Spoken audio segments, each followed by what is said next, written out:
Next option हमारे पास available है spark lines group के अंतर्गत।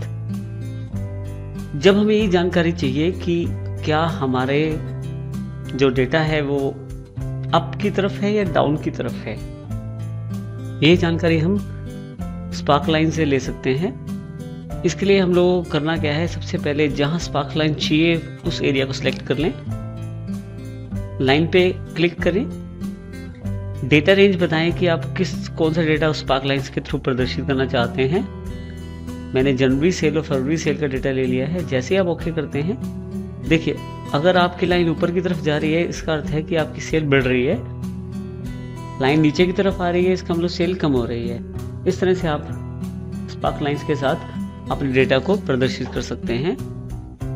स्पार्क लाइन जैसे ही आप क्लिक करते हैं, देखिए डिजाइन में काफी सारे ऑप्शंस अवेलेबल हो जाएंगे आपके पास, जिसमें सबसे पहले एडिट डेटा है। आप चाहें तो रेंज बदल सकते हैं, कॉलम चाहें तो यहाँ पे कॉलम ले सकते हैं, विन लॉस और पोजीशन चाहे तो वो ले सकते हैं। आप जिस प्रकार का आप टाइप लेते हैं उसके अनुसार आप यहाँ से स्टाइल भी चूज कर सकते हैं उसका।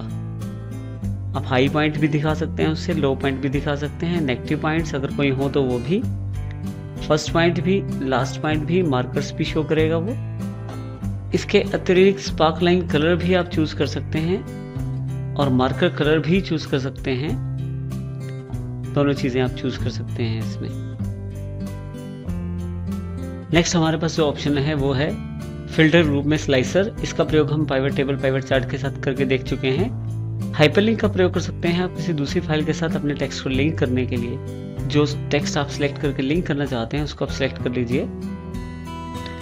सिलेक्ट करने के बाद हाइपरलिंक पे क्लिक कीजिए और जिस फाइल के साथ आप लिंक करना चाहते हैं उस फाइल का नाम क्लिक करके ओके कर दीजिए। ब्लू कलर्स बताते हैं कि लिंक हो गया है। जैसे ही आप क्लिक करते हैं, यस करते हैं, लिंक खुल जाता है। इस तरह से आप हाइपरलिंक का प्रयोग कर सकते हैं। इसके पश्चात नेक्स्ट हमारे पास ऑप्शन है इंसर्ट के अंदर, टेक्स्ट ग्रुप के अंदर। सबसे पहले जिसमें टेक्स्ट बॉक्स है। टेक्स्ट बॉक्स का अर्थ है एक ऐसा बॉक्स जिसमें आप कुछ भी टाइप कर सकते हैं। कुछ भी टाइप करने के पश्चात आप देखिए टेक्स्ट बॉक्स आपके पास अवेलेबल हो गया है। इसी के साथ आपके पास एक टैब और उपलब्ध हो गया है ड्राइंग टूल्स के अंतर्गत फॉर्मेट। फॉर्मेट में आप चाहें तो यहाँ से कोई और शेप ले सकते हैं, चाहे तो इसी शेप को चेंज करके एडिट कर सकते हैं, चाहे तो इस शेप का स्टाइल चेंज कर सकते हैं किसी डिफरेंट कलर के साथ। शेप का फिलिंग कलर चेंज कर सकते हैं आप, उसका आउटलाइन कलर चेंज कर सकते हैं, इफेक्ट चेंज कर सकते हैं शेप पे। तो इस तरह की चीजें आप शेप के साथ कर सकते हैं जिससे आपकी चेंजेस हो पाए। इसके अतिरिक्त आपके पास वर्ड का स्टाइल है लिखने का, उसका कलर है, टेक्स्ट का आउटलाइन कलर भी है और टेक्स्ट का अलग से इफेक्ट भी अवेलेबल है। तो इस तरह से इन चीजों का प्रयोग करके आप वर्ड स्टाइल, आर्ट स्टाइल का प्रयोग कर सकते हैं। अरेंजमेंट में सिलेक्शन पेज में ऑन ऑफ कर सकते हैं आप टेक्स्ट बॉक्स को। क्लिक करेंगे तो आपके पास फॉर्मेट फिर से अवेलेबल हो जाएगा। यहाँ रोटेशन से आप इसको रोटेट कर सकते हैं। इसके अतिरिक्त आप चाहें तो इसका साइज भी चेंज कर सकते हैं। जो साइज आप चाहते हैं वो साइज अवेलेबल हो जाएगा आपके पास। हाइट और विड्थ में जो भी चेंजेस करेंगे उसके अनुसार साइज आपके पास अवेलेबल हो जाएगा। यदि आप इसमें ध्यान दें, जैसे हम पिक्चर पे क्लिक करते हैं या टेक्स्ट बॉक्स पे क्लिक करते हैं, इसके आसपास छोटे छोटे सिलेक्शन पॉइंट्स आ जाते हैं। इन सिलेक्शन पॉइंट से हम साइज बड़ा छोटा कर सकते हैं टेक्स्ट बॉक्स का। इसके अलावा ये जो ग्रीन कलर का पॉइंट है, माउस लाते ही इस पे क्लॉकवाइज एक एरो आ जाएगा, उससे आप इसको घुमा सकते हैं। येलो वाला जो शेप है उससे आप इसकी शेप कन्वर्ट कर सकते हैं। इस तरह से आप इसके टूल्स का प्रयोग कर सकते हैं। नेक्स्ट ऑप्शन अवेलेबल है हेडर फुटर के रूप में। हेडर का अर्थ वो टेक्स्ट जो आप चाहते हैं हर शीट के ऊपर दिखाया जाए, और फुटर का अर्थ है कि वो टेक्स्ट जो आप चाहते हैं हर शीट के नीचे दिखाया जाए। इस तरह से आप हेडर फुटर का प्रयोग कर सकते हैं। आप क्लिक कीजिए हेडर फुटर पे, देखिए क्योंकि हेडर बाय डिफॉल्ट इसने पिक किया है तो ऊपर की तरफ आप जो भी टेक्स्ट आप लिखना चाहते हैं वो लिख सकते हैं।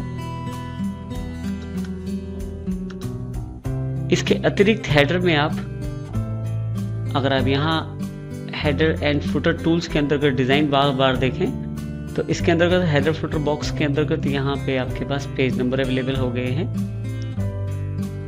हेडर पे दोबारा क्लिक करेंगे ताकि हेडर बार हमारे पास अवेलेबल हो जाए। डिज़ाइन पे जाएंगे, अगर आप फुटर में कार्य करते हैं तो फुटर में ये चीज़ें प्रयोग कर सकते हैं। इसके अलावा आप पेज नंबर डाल सकते हैं, थोड़ा सा स्पेस छोड़ दीजिए, नंबर ऑफ पेजेस डाल सकते हैं, करंट डेट और करंट टाइम भी डाला जा सकता है।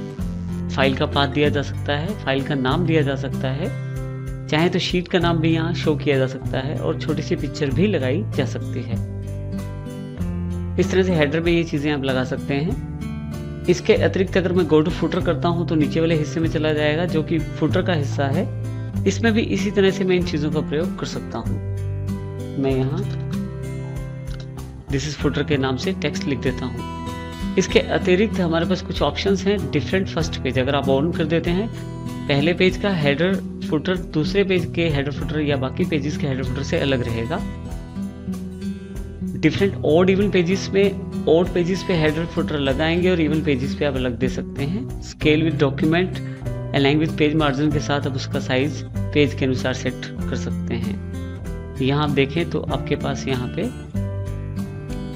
हेडर अवेलेबल हो गया है। अब यदि ध्यान दें तो यहाँ पे टोटल शीट फर्स्ट पहली शीट दिखा रहा है, उसके साथ फर्स्ट शीट दिखा रहा है, डेट टाइम और आपकी फाइल का नाम बता रहा है।